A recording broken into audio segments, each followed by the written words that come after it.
Hey guys, it's Mr. Yorty. We're getting ready to go over a little bit more about our air conditioning PMs, and I wanted to show you a horizontally mounted unit in an attic, just so you get an idea what that might be like to do your AC PM on.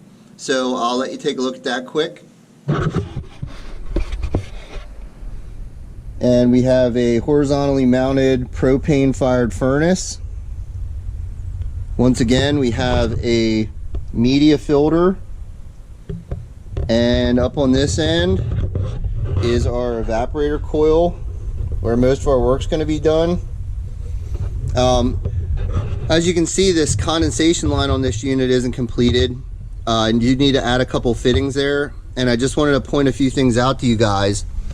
This fitting here, the male adapter that goes into the unit, some guys just spin those in and expect the threads to kind of help that seal. I personally like to use a little dab of clear silicone on the threads before I spin that in. And another thing you can probably see is there's a little bit of an offset between where the trap's going to tie on and where that would 90 down into the floor. Theoretically, you could probably pull on that hard enough to get that to connect. You never want to do that. You always want to use fittings and just try to get everything to line up properly. So I'm going to go ahead and button up that condensate line quick, and then we'll get on to looking in at that evaporator coil.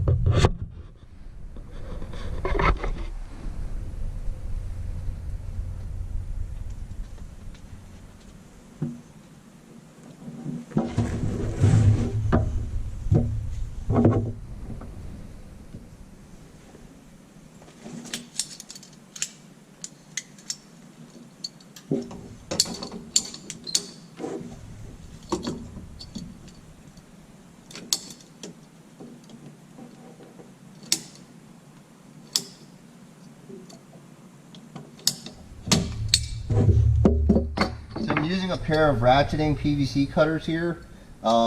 These are probably your best bet anytime you're cutting 3/4 inch PVC pipe.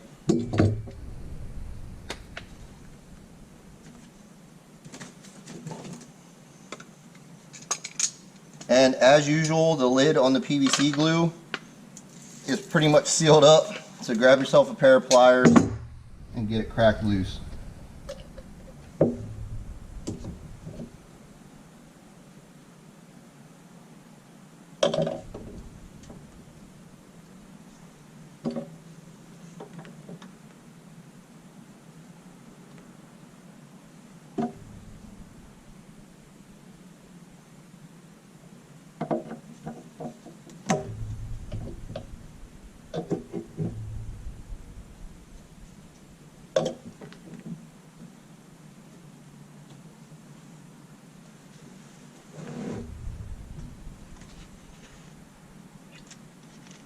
Another thing that you might seem strange to you here is that I'm not using any primer. Primer is not really required on 3/4 inch PVC drain lines like this. I never use primer, and knock on wood, I've had very little to no leaks in condensate lines after the fact. It makes a much cleaner job. If you really insist on using primer, or whoever you're working for insists on you using primer, ask them if it's okay to use clear primer. It just makes for a much cleaner job. And the other thing, when you're putting PVC together, a lot of times I'll dry fit all my PVC lines first, just to make sure everything kind of lines up. In this case, it's pretty straightforward, but you do want to go in one direction, because you can actually kind of glue yourself into a corner where you can't get fittings together.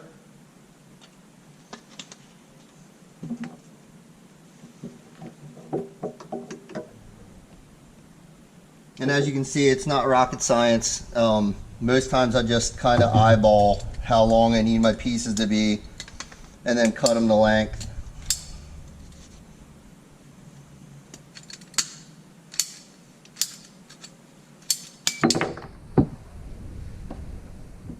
Another thing to be mindful of is anytime you're cutting PVC and it's cold, especially if the company you're working for uses thin wall PVC, it cracks really easy, and the pieces that come flying off can be pretty dangerous. So if you're cutting PVC in the cold, I would strongly recommend you always wear a pair of safety goggles, and also make sure that your tools are in good shape.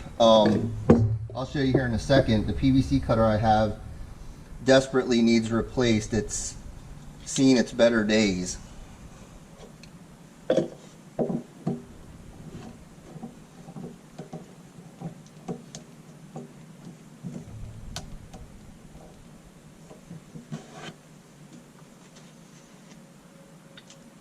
A lot of times when I'm putting the PVC together, if I get to a point like this where I'm glued the whole way out to here, I'll actually let those last couple joints kind of set up a little bit before I finally make this final connection over here. It just keeps it from pulling the fittings apart as you go.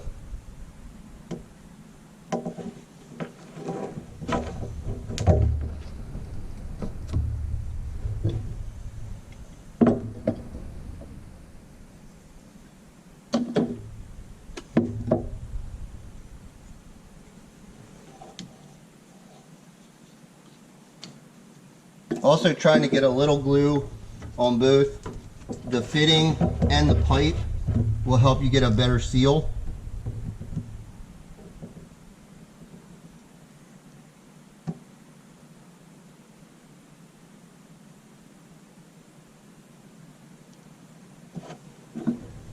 And there you have it.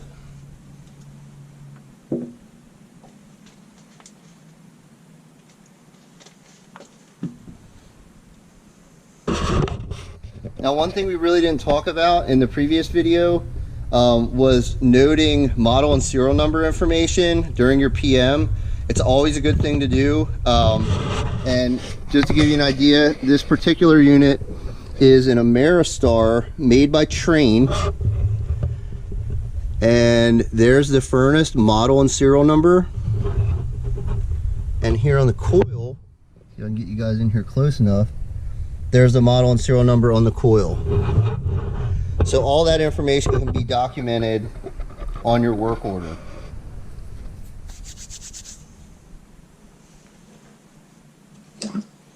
Now we're going to grab our 5/16 and start looking for all the screws to get the access cover off.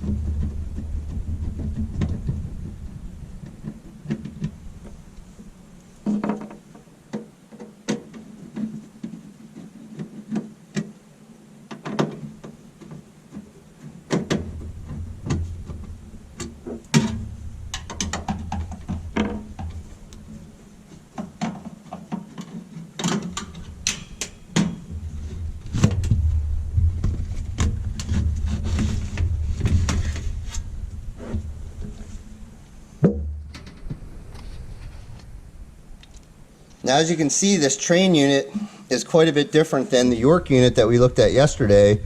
As far as it having a split door, it makes it a lot easier to gain access to the inside of the cabinet. You also see that this unit has a TXV as well, just like the Train unit that we worked on. And one other thing, I'm not sure if you guys will be able to see this or not, but this unit has a split access cover. So there's actually a section here that we can take off. It doesn't go the whole way to the bottom. So we can get in and look at that evaporator coil.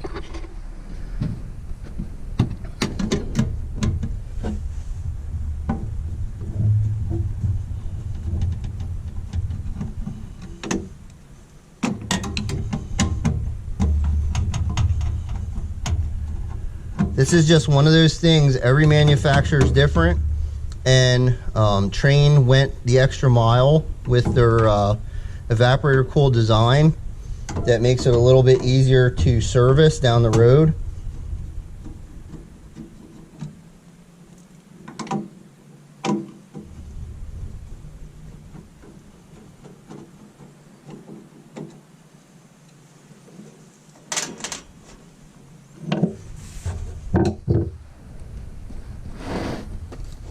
Now there is one tricky screw that you can't get with a regular 5/16 nut driver. It's this little guy right here. So this has been a life-saving tool for me. This actually has a 1/4 inch driver on one side that's ratcheting and a 5/16 on the other. It really makes it convenient to get into tight spots.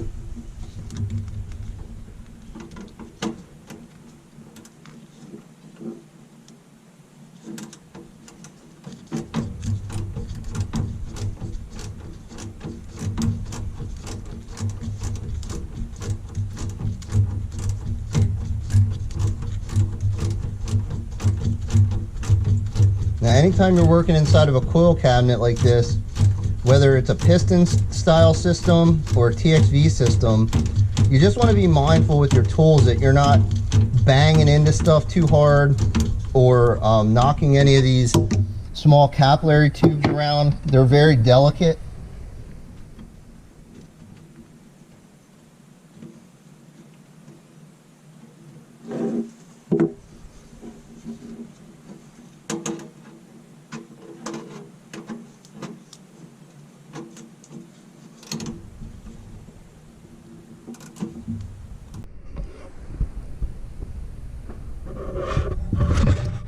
Alright guys, right when I got to editing, I realized that the GoPro quit on me right about the time that I was pulling that last screw out of the cover. So we're doing it again.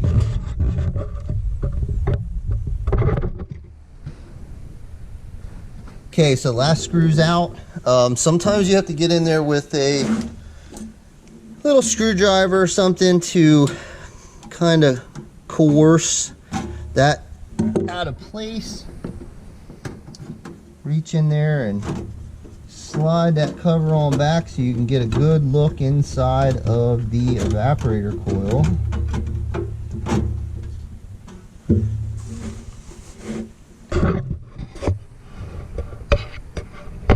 And it's nice and clean, there's no debris inside.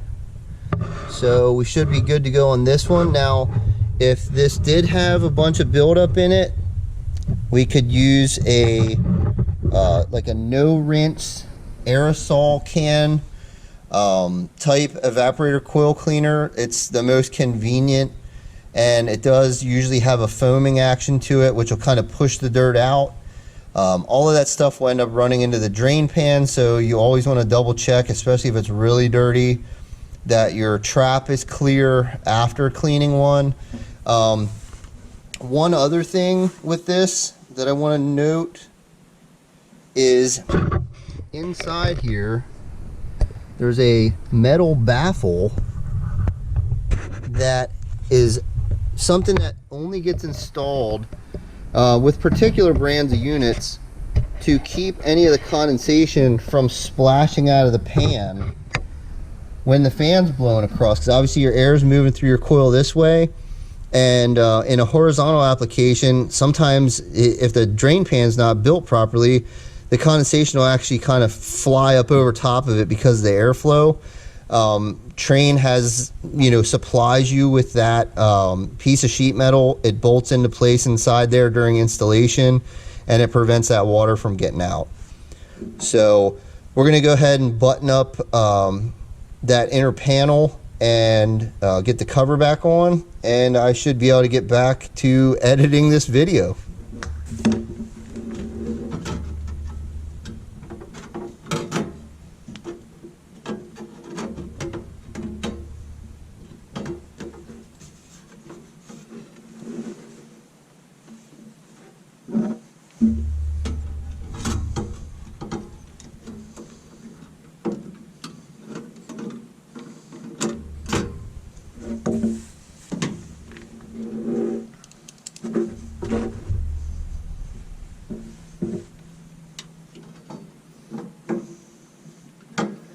These covers can definitely be stubborn when you're trying to get them back in place. Usually best to try to get one of the easier to get to screws started first, and most of the time that'll just kind of line everything else up for you.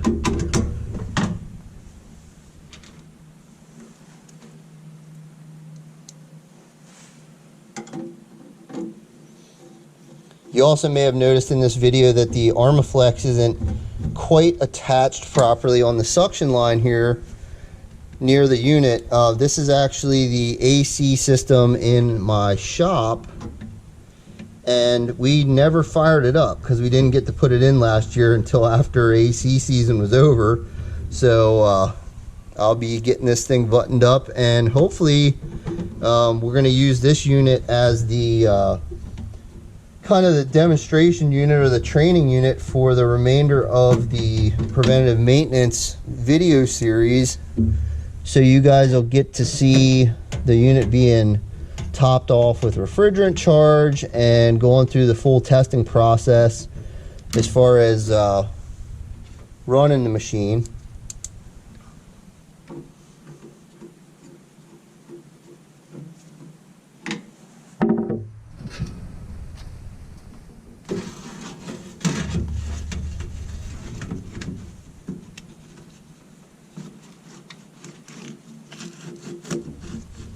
Here again, just be mindful when you're putting these covers on.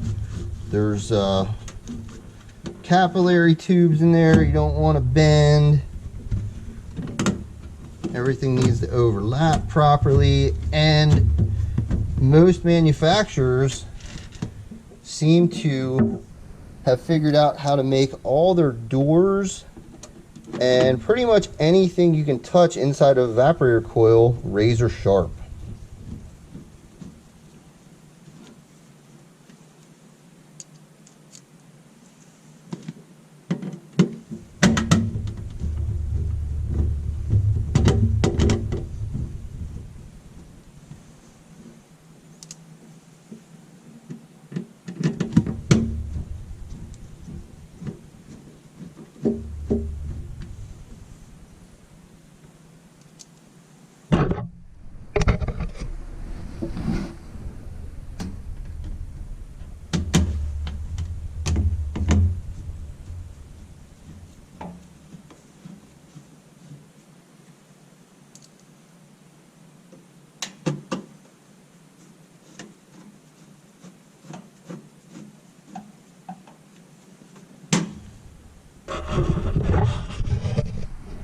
Little view from the loft. Got some toys down there.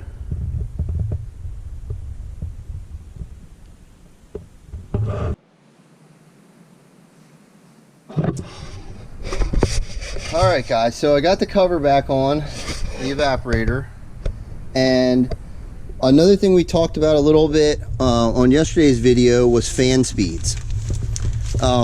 This, it's probably going to be hard to see, is a service facts chart that comes with the unit, and this will basically tell you what CFM your unit will run at depending on which color wire you have hooked onto the board for that particular purpose. So I'm going to try to make you guys a copy of this and attach it somehow, but I want to pull the cover off the bottom of this furnace and show you guys what fan speeds we have things set on versus what they would be on this chart.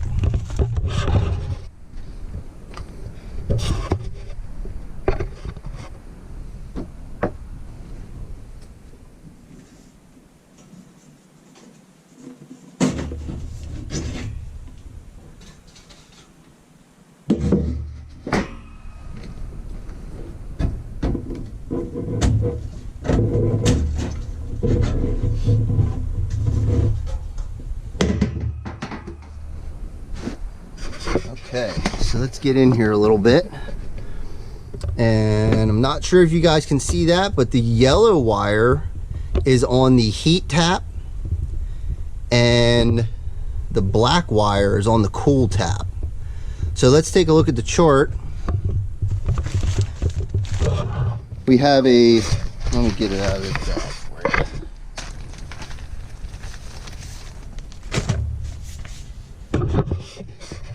we have a 40,000 BTU furnace, which is this one at the top. And it looks like our yellow is actually our low speed. Let's see, oh, it's medium low. Okay. So medium low at 0.50 static pressure is 610 CFM. And high is going to be 910. So that just gives you an idea how important it is to not only have the books for your equipment, but for the initial installation to be done properly and the airflow to be set up right.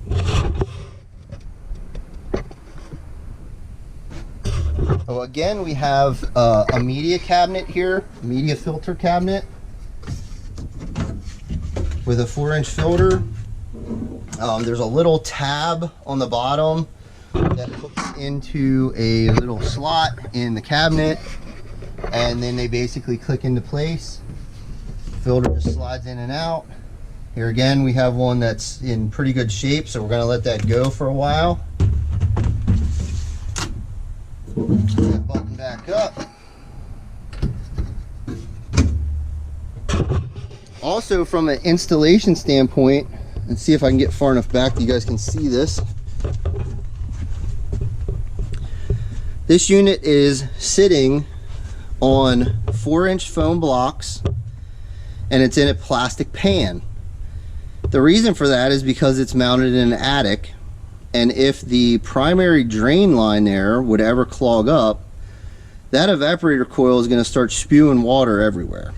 So what we commonly do is we would install the secondary drain pan, and then we install a thing called a wet switch. It's basically like a float, and when the pan starts to get water in it, it shuts everything down. Your alternative to that would be this line that's capped off right here. Could be run outside or to some type of a drain in the house that would allow any additional condensation that would get into the pan to run out. Most times when they're in an attic, they actually will run them out to a location where they can be seen, like drip down on a patio or something of that nature.